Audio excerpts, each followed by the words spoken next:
Good day everyone. So I am here to present our session plan for the unit lead workplace communication under the qualification for PP and C2. So in the health, social, and other community development service group. So this session focuses on developing learners' abilities to communicate effectively in the workplace. So specifically, the learning outcomes include first communicating information about workplace process. So second, understanding workplace process, and third, identifying the properly communicating issues that arise in the workplace. So let us begin with the introduction of the session. So at the start, the lesson, so learners are oriented on the importance of workplace communication that includes how properly communication supports teamwork, productivity, and problem solving. So in real workplace settings. So for the learners' activities, so the first learning objective is to communicate information about workplace process. So the learning content includes selecting inappropriate communication methods. So identifying information source and organizing workplace information. So the methods used in the session includes mini lecture and guided discussion. So the sample workplace scenarios to help learners understand how communication happens in actual work environments.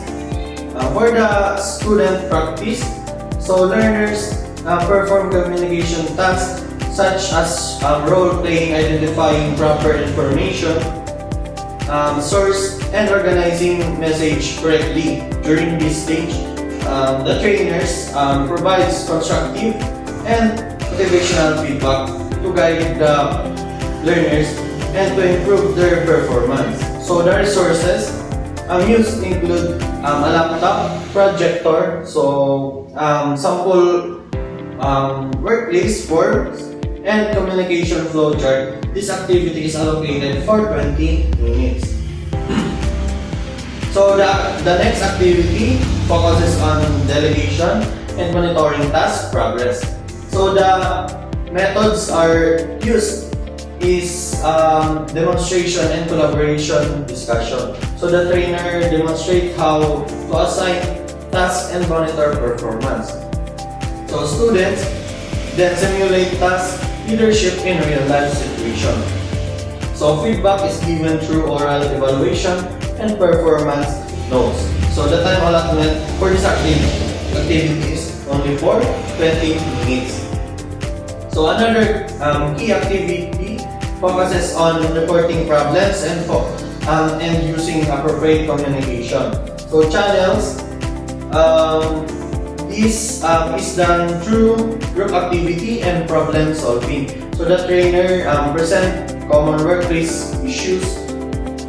Students identify these issues from case studies and practice reporting from there properly.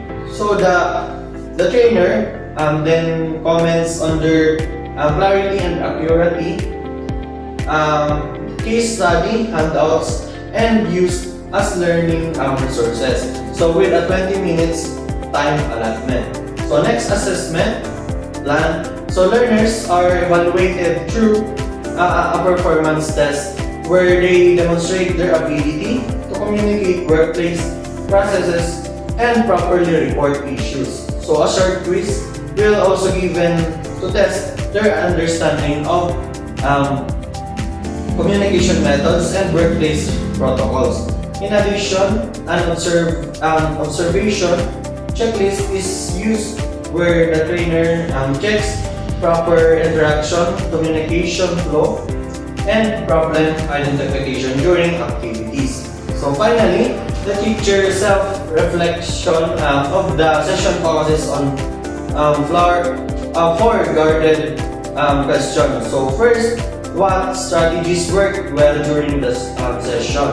Second, which activities could be improved next time. So third, whether the learners were able to meet the objectives. And fourth, what adjustments should be made for future session. So in conclusion, so the session plan is designed to build learners' practical communication skill through discussions, simulations, and real-life workplace scenarios. So it ensures the learners not only to understand communication theory, but can also apply it effectively in actual workplace situation. So thank you for listening. Hope you like it.